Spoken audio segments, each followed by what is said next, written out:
I'm going to show you how to use and actually redeem this gift card and add it to your Amazon account. As you can see, if you already took off this side, that does nothing.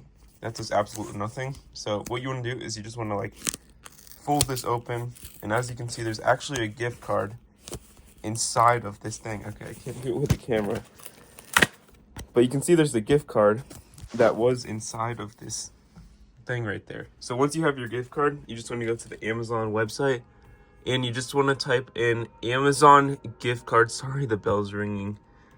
Amazon gift card, like so. When you type this in, you can type in redeem, and as you can see, the option of this will come up, and you basically just want to click on redeem, and you can check your balance to redeem it. Just put the code on the back, scratching it off on the back of this thing, and yeah, you've just redeemed your gift card. You can see your balances right there too. So yeah, pretty easy to do.